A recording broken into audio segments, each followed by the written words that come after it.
संवाद लाइव। इस वीडियो को लाइक करें, हमारे चैनल को सब्सक्राइब कर बेल आइकन जरूर प्रेस करें हमारी न्यू वीडियो सबसे पहले देखने के लिए। अच्छा सुनो, सब्सक्राइब करते वक्त ना घंटी बजा देना, ताकि जब मैं ऑनलाइन आऊं तो तुम्हारे फोन की भी घंटी बजे।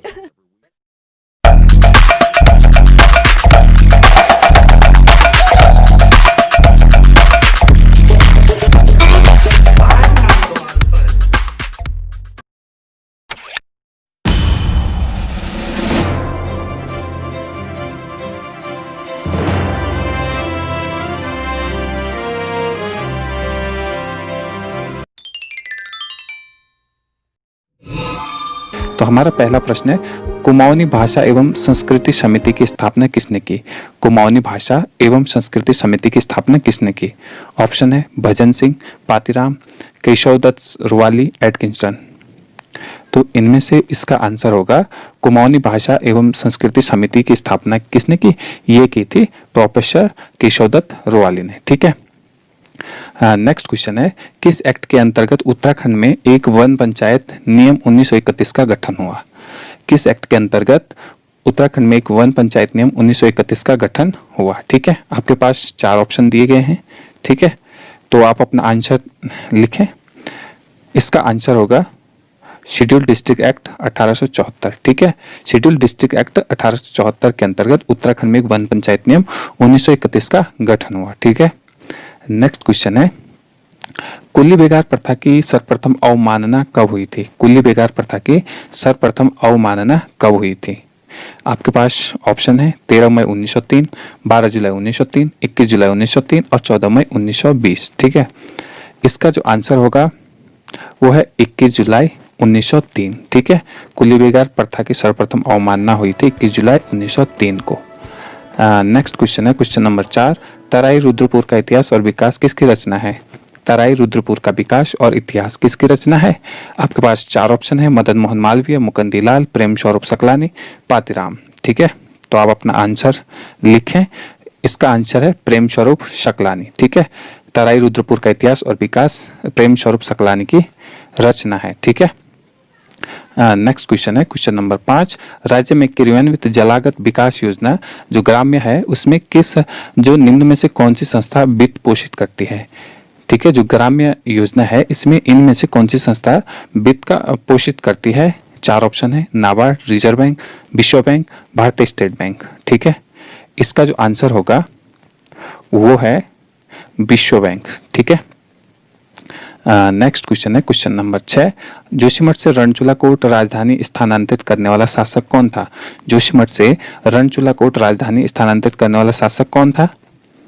4 ऑप्शन है, ईश्वरदेव, निम्बरदेव, वासुदेव, अशांतिदेव। इसका आंसर होगा अशांतिदेव। ठीक है। नेक्स्ट क्वेश्चन है, नाग पंथ का प्रसिद्ध घेरनाथ का मंदिर कहाँ स्थित है? जो नाथ पंथ का प्रसिद्ध घेरनाथ का मंदिर है वो कहाँ स्थित है? आपके पास ऑप्शन है, इनमें से इसका सही जो आंसर होगा वो है चंपावत। ठीक है। नेक्स्ट क्वेश्चन है question number 8, Indo China Tibet triangle नामक पुस्तक के लेखक कौन है? इंडो चाइना तिब्बत ट्रायंगल नामक पुस्तक के लेखक कौन है? 4 ऑप्शन है, श्री राम गोपाल, राम चंडी प्रसाद भट्ट और वंदना शिवा। ठीक है, इनमें से आपका जो आंसर होगा वो है श्री राम गोपाल। ठीक है। नेक्स्ट क्वेश्चन है, प्रसिद्ध शत्रुताल किस जनपद में स्थित है? प्रसिद्ध शत्रुताल किस जनपद में स्थित है? 4 ऑप्शन है, टिहरी, पौड़ी, चमोली, उत्तरकाशी। इनमें से जो शत्रुताल है वो कहाँ स्थित है? वो है टिहरी गढ़वाल में। ठीक है। नेक्स्ट क्वेश्चन है क्वेश्चन नंबर 10, किस कमिश्नर ने सादी नजराना कर को बंद किया था? जो सादी नजराना कर दिया जाता था उसको बंद किया किस कमिश्नर ने? ऑप्शन है, ई गार्डनर, बेरेन, ट्रेल, विंटम। इसका आंसर होगा ई गार्डनर ने। जो ये है, किस कमिश्नर ने सादी का नजराना कर को बंद किया? ये बंद किया था ट्रेल ने। ठीक है, ट्रेन लिख गया, ट्रेल है। ठीक है, शादी का नजराना कर को बंद किया ट्रेल ने। ठीक है। क्वेश्चन नंबर 11 है, बागनाथ मंदिर से किस कत्यूरी शासक का शिलालेख प्राप्त हुआ? जो बागनाथ मंदिर है बागेश्वर में, वहां से किस कत्यूरी शासक का शिलालेख प्राप्त हुआ? ऑप्शन है वसंत देव, राजा भूदेव, अशांति देव और इच्छड़ देव। तो किसका प्राप्त हुआ? इसका आंसर है राजा भूदेव का। राजा भूदेव का शिलालेख प्राप्त हुआ बागनाथ मंदिर से, ठीक है। नेक्स्ट क्वेश्चन है, नमक आंदोलन में भाग लेने वाले क्रांतिकारी पंडित ज्योतिराम कांडपाल का निजी पेशा क्या था? ठीक है, नमक आंदोलन में भाग लेने वाले क्रांतिकारी पंडित ज्योतिराम कांडपाल का निजी पेशा क्या था? ऑप्शन है शिक्षक, लेखक, चित्रकार, लेखक और फिल्मकार। इसका आंसर होगा शिक्षक, ठीक है। नेक्स्ट क्वेश्चन है, किस पुराण में बद्रिकाश्रम को गंगा तटस्थ शब्द से संबोधित किया गया है? किस पुराण में बद्रिकाश्रम को गंगा तटस्थ शब्द से संबोधित किया गया है? ऑप्शन है वामन पुराण, वायु पुराण, मत्स्य पुराण और स्कंद पुराण, ठीक है। तो इसका जो आंसर होगा वो है वामन पुराण में बद्रिकाश्रम को गंगा तटस्थ शब्द से संबोधित किया गया है। नेक्स्ट क्वेश्चन है, स्वर्ण भूमि प्रेस की स्थापना किसने की थी? जो स्वर्ण भूमि प्रेस है इसकी स्थापना किसने की थी? ऑप्शन है के.एल. मेहता, चंडी प्रसाद भट्ट, भजन सिंह, महेशानंद जी। इसका जो आंसर होगा वो है महेशानंद जी ने, ठीक है। क्वेश्चन नंबर 15 है, उडाली डेमो विवाह प्रथा किस जनजाति में प्रचलित है? जो उडाली डेमो विवाह प्रथा है ये किस जनजाति में प्रचलित है? ऑप्शन है जौनसारी, थारू, भोटिया और शौका। इसमें से इसका आंसर होगा उडाली डेमो जो विवाह प्रथा है ये शौका जनजाति में प्रचलित है, ठीक है। नेक्स्ट क्वेश्चन है, क्वेश्चन नंबर 16, गढ़वाल का साइमन पीटर किसे कहा जाता है? गढ़वाल का साइमन पीटर किसे कहा जाता है? ऑप्शन है पातीराम, जगतपाल, अजयराम, खयालीराम ओड को। तो इसका आंसर होगा खयालीराम ओड, ठीक है। नेक्स्ट क्वेश्चन है, क्वेश्चन नंबर 17, हरगोविंद पंत के राजनीतिक गुरु कौन थे? हरगोविंद पंत के राजनीतिक गुरु कौन थे? ऑप्शन है भगत सिंह, बाल गंगाधर तिलक, गांधी जी और सरदार पटेल। इसका जो आंसर होगा जो हरगोविंद पंत के राजनीतिक गुरु हैं वो है बाल गंगाधर तिलक, ठीक है। नेक्स्ट क्वेश्चन है, क्वेश्चन नंबर 18, उत्तराखंड में आध्यात्मिक पर्यटन किसका शोध ग्रंथ है? इनमें से किसका शोध ग्रंथ है उत्तराखंड आध्यात्मिक पर्यटन? ऑप्शन है मृणाल पांडे, सरिता शाह, अनोब ईरानी, शशि थरूर। इसका जो आंसर है उत्तराखंड में आध्यात्मिक पर्यटन शोध ग्रंथ है यह है सरिता शाह का, ठीक है। नेक्स्ट क्वेश्चन है, क्वेश्चन नंबर 19, राजवक्ती लघु जल विद्युत परियोजना किस नदी पर स्थित है? जो राजवक्ती लघु जल विद्युत परियोजना है वो किस नदी पर स्थित है? ऑप्शन है सोनगंगा, भागीरथी, नंदाकिनी और मंदाकिनी। इसका जो सही आंसर होगा राजवक्ती जल विद्युत परियोजना वो है नंदाकिनी नदी पर, ठीक है। नेक्स्ट क्वेश्चन है, क्वेश्चन नंबर 20, किस वर्ष दयानंद सरस्वती ने कुंभ मेले हरिद्वार की यात्रा की थी? किस वर्ष दयानंद सरस्वती ने कुंभ मेले हरिद्वार की यात्रा की थी? आपके सामने ऑप्शन है 1855, 1897, 1847 और 1911, ठीक है। इसका जो सही आंसर होगा वो है 1855 में, ठीक है। 1855 में स्वामी दयानंद सरस्वती ने कुंभ मेले हरिद्वार की यात्रा की थी, ठीक। प्रथम कपमार्क की खोज किसने की थी? सर्वप्रथम कप मार्क की खोज किसने की थी? ऑप्शन है रिबेट कॉर्नर, यशोधर मठपाल, हेनवुड, यशवंत सिंह कटोच, ठीक है। जो कपमार्क हैं, कपमार्क क्या है कि विशाल शिलाखंडों पर ओखली के आकार के जो उथले गड्ढे को पुरातात्विक भाषा में कपमार्क कहा गया है, ठीक है। जो शिलाखंड होते हैं उनमें ओखली के आकार के जो उथले गड्ढे होते हैं उनको कपमार्क कहते हैं, ठीक है। तो सर्वप्रथम कपमार्क की खोज किसने की थी? सर्वप्रथम की थी हेनवुड महोदय ने 1856 में, ठीक है। इन्होंने की थी चंपावत के देवीधुरा में कपमार्क की खोज। इसी प्रकार के जो कपमार्क हैं रिवेट कॉर्नर ने भी 1877 में 200 गड्ढे खोज निकाले थे। कहाँ? अल्मोड़ा के द्वाराहाट में चंद्रेश्वर मंदिर में, ठीक है। चंद्रेश्वर मंदिर के पास इन्होंने भी रिवेट कॉर्नर ने भी क्या 200 गड्ढे खोज निकाले थे इसी प्रकार के, ठीक है। इसी प्रकार से यशोधर मठपाल ने भी क्या किया था, जो पश्चिमी रामगंगा और नदी घाटी में नौला जौल, नौगांव, जो मुनिया की डाई नामक स्थानों से क्या इसी प्रकार के गड्ढे प्राप्त किए थे। और यशवंत सिंह कटोच ने भी गढ़वाल में इसी प्रकार कपमार्क और गड्ढे प्राप्त किए थे, जिसमें गोपेश्वर के पास मंडल से भी प्राप्त किया था। पश्चिमी नयार नदी घाटी में स्थित ग्वाड़ क्षेत्र से प्राप्त किए थे इस प्रकार के गड्ढे। ठीक है, अब जो दूसरा प्रश्न है वो है कि किसने ताम्र मानव आकृतियों को यागिक कुठार कहा था? किसने कहा था कि ताम्र मानव आकृतियां प्राप्त हुई ये यागिक कुठार हैं? ठीक है, जो ताम्र मानव आकृतियां हैं आदि ऐतिहासिक काल में उत्तराखंड में भी क्या तांबे का इस्तेमाल करने वाली संस्कृति के साक्ष्य मिले हैं, जो कि हरिद्वार जनपद के बहादुराबाद से प्राप्त हुए हैं। यहाँ पर क्या थे कि तांबे की चूड़ियां, तांबे का भालाग्र व लोहित मृदभांड भी प्राप्त हुए थे। ठीक है, जिस प्रकार की जो मानव आकृतियां थी ये 8 मानव आकृतियों के रूप में कहा बनकोट पिथौरागढ़ में भी 1889 में प्राप्त हुई थी। ठीक है, और जो ये ताम्र मानव आकृतियां थी इनको यागिक कुठार किसने कहा? ये कहा अलचिन दंपति ने इन ताम्र मानव आकृतियों को यागिक कुठार कहा। ठीक है, MP जोशी ने इन ताम्र मानव आकृतियों को अनुष्ठानिक पुरुष कहा। क्या कहा? अनुष्ठानिक पुरुष। ठीक है, और डीपी शर्मा ने इनको स्कंद कुठार या हमला करने वाली कुल्हाड़ी के समान बताया, स्कंद कुठार। ठीक है, जो ये ताम्र मानव आकृतियां थी। ये जो ताम्र मानव आकृतियां हैं एक आकृति अल्मोड़ा में भी मिली, जो कि 1986 में अल्मोड़ा में भी प्राप्त हुई। ठीक है, अब प्रश्न नंबर 3 है कि मलारी में गढ़वाल विश्वविद्यालय ने प्रथम सर्वेक्षण कब किया था? जो मलारी है वहां पर गढ़वाल विश्वविद्यालय ने प्रथम सर्वेक्षण कब किया था? ऑप्शन है 1980 से 1990, 1983 से 2001, 1985 से 2000 और 1990 से 1995। ठीक है, सबसे पहले जो मलारी है, मलारी की खोज हुई थी 1953 में। किसने की थी? डॉक्टर शिव प्रसाद डबराल ने की थी 1953 में मलारी की खोज। ठीक है, अब जो ये क्वेश्चन है कि मलारी में गढ़वाल विश्वविद्यालय ने प्रथम सर्वेक्षण कब किया, तो इन्होंने प्रथम जो सर्वेक्षण किया था 1983 से 2001 के मध्य प्रथम सर्वेक्षण किया था गढ़वाल विश्वविद्यालय ने। इन्होंने हिमालय वृषभ, गाय या जीव के कंकाल प्राप्त किए थे। साथ ही यहाँ एक विशिष्ट प्रकार के मृदभांड जिसकी हथी पर क्या मोनाल बना था। ठीक है, वो भी प्राप्त किया गढ़वाल विश्वविद्यालय ने यहां पर। ठीक है, चौथा जो प्रश्न है कि निम्न में से किस जगह मध्य एशियाई ईरान के प्राचीन पशुचारक समाज वाली प्रथा देखने को मिलती है? निम्न में से किस जगह जो मध्य एशियाई ईरान में जो प्राचीन प्रचलित पशुचारक जो समाज में जो प्रचलित प्रथा थी वो किस जगह देखने को मिलती है? ऑप्शन है थापली, मलारी, पुरोला और काशीपुर।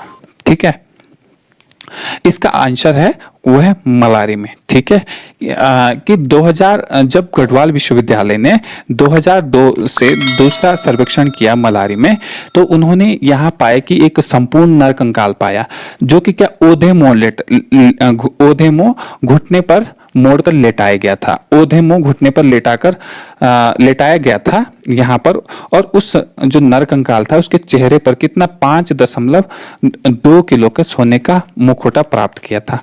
ठीक है, और जो लेटाने की प्रक्रिया थी नर कंकाल को ओधेमो घुटने मोड़कर लेटाने की जो प्रक्रिया थी ये मध्य एशियाई ईरान के जो पशुचारक थे उनमें प्रचलित थी। ठीक है, क्वेश्चन नंबर 5 है कि उत्तराखंड के किस स्थान से पाकिस्तान के स्वात घाटी के समान मिट्टी के बर्तन प्राप्त हुए हैं? उत्तराखंड के किस स्थान से पाकिस्तान के स्वात घाटी के समान मिट्टी के बर्तन प्राप्त हुए हैं? ठीक है, ऑप्शन है थापली, काशीपुर, मलारी, पुरोला। ठीक है, तो इसका जो आंसर है वो है मलारी में ही पाकिस्तान के स्वात घाटी के समान मिट्टी के बर्तन प्राप्त हुए हैं। ठीक है, इसके अतिरिक्त यहाँ तांबे का कटोरा भी प्राप्त हुआ है मलारी में। क्वेश्चन नंबर 6 है कि किस स्थान पर चित्रित धूसर मृदभांड संस्कृति के अवशेष प्राप्त हुए? चित्रित धूसर मृदभांड संस्कृति के अवशेष प्राप्त हुए हैं किस स्थान पर? ठीक है, ऑप्शन है पुरोला, थापली, काशीपुर या उपयुक्त सभी। ठीक है, तो किस स्थान पर प्राप्त हुए चित्रित धूसर मृदभांड? ठीक है, ये जो चित्रधूसर मृद भांड हैं, ये ताम्रलिखित संस्कृतियों के उपरांत प्रकाश में आए। उत्तराखंड में आदि ऐतिहासिक काल की जो उत्तर अवस्था में जो चित्रधूसर मृद भांड वाली संस्कृति, उसका प्रयोग देखा गया है। इसका जो सीधा संबंध है वो वैदिक संस्कृति से है। ठीक है, तो जो उत्तराखंड में चित्रधूसर मृद भांड के अवशेष हैं, ये उपयुक्त सभी जगह पर प्राप्त हुए हैं। ठीक है, क्वेश्चन नंबर 7 है कि किस काल को धर्मशास्त्रों का काल कहा जाता है? किस काल को धर्मशास्त्रों का काल कहा जाता है? ठीक है, तो ऑप्शन है प्रागैतिहासिक काल, ऐतिहासिक काल, आदि ऐतिहासिक काल या इनमें से कोई नहीं। इसका जो आंसर है वो है आदि ऐतिहासिक काल को धर्मशास्त्रों का काल या पुराणों का काल भी कहते हैं, क्योंकि इस काल को जानने के लिए जो पुरातात्विक साक्ष्य थे उनका तो अभाव था।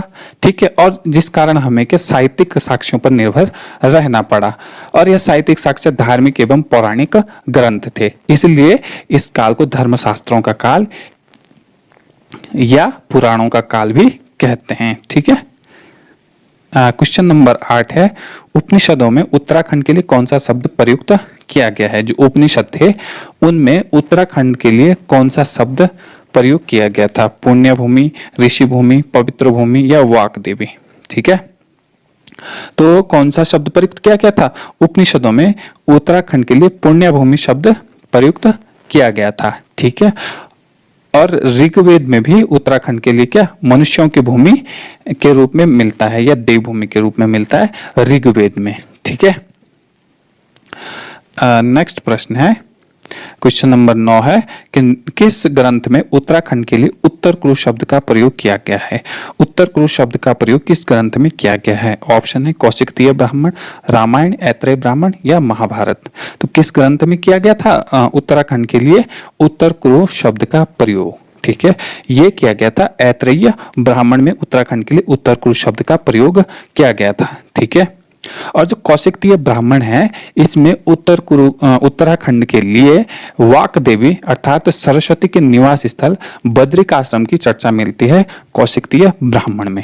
ठीक है, और जो रामायण है, रामायण में उत्तराखंड के लिए ऋषि भूमि शब्द प्रयुक्त किया गया था, और महाभारत में पवित्र क्षेत्र शब्द प्रयुक्त किया गया था उत्तराखंड के लिए। महाभारत में क्या पवित्र क्षेत्र। ठीक है, क्वेश्चन नंबर 10 है कि महाभारत के किस पर्व में उत्तराखंड की सर्वाधिक चर्चा मिलती है? महाभारत के किस पर्व में उत्तराखंड की सर्वाधिक चर्चा मिलती है? ऑप्शन है अरण्य पर्व या वन पर्व, आदि पर्व, उद्योग पर्व या और भीष्म पर्व। ठीक है, तो किस पर्व में उत्तराखंड की सर्वाधिक चर्चा मिलती है? तो ये मिलती है अरण्य पर्व या वन पर्व। उत्तराखंड का प्रथम ऐतिहासिक राजवंश किसे माना जाता है? उत्तराखंड का प्रथम ऐतिहासिक राजवंश किसे माना जाता है? ऑप्शन है कुनिंद, कत्यूरी, कार्तिकेयपुर या पंवार। ठीक है, तो इसका आंसर है कार्तिकेयपुर राजवंश को उत्तराखंड का प्रथम ऐतिहासिक राजवंश माना जाता है। ठीक है, क्योंकि इस वंश के विषय में संपूर्ण जानकारी इसके शासकों के द्वारा जारी लेखों से प्राप्त होती है, इसलिए उत्तराखंड का प्रथम ऐतिहासिक राजवंश माना जाता है कार्तिकेयपुर को। ठीक है, इस राजवंश से जो संबंधित लेख प्राप्त हुए हैं बागेश्वर से, कंडारा रुद्रप्रयाग से, पांडुकेश्वर चमोली से, बालेश्वर चंपावत से। ठीक है, अभी तक इस राजवंश से जो संबंधित 8 अभिलेख प्राप्त हुए हैं जिनकी लिपि क्या कुटिला थी। ठीक है, नेक्स्ट क्वेश्चन है उत्तराखंड में किस राजवंश के काल को कला का स्वर्ण युग कहा जाता है? किस राजवंश को कला का स्वर्ण युग कहा जाता है? ऑप्शन है कार्तिकेयपुर, कुनिंद, पंवार या चंद। ठीक है, इसका जो आंसर है वो है कार्तिकेयपुर राजवंश को उत्तराखंड में कला का स्वर्ण युग कहा जाता है, क्योंकि इस राजवंश के काल में वास्तुकला व मूर्तिकला की व्यापक उन्नति हुई थी।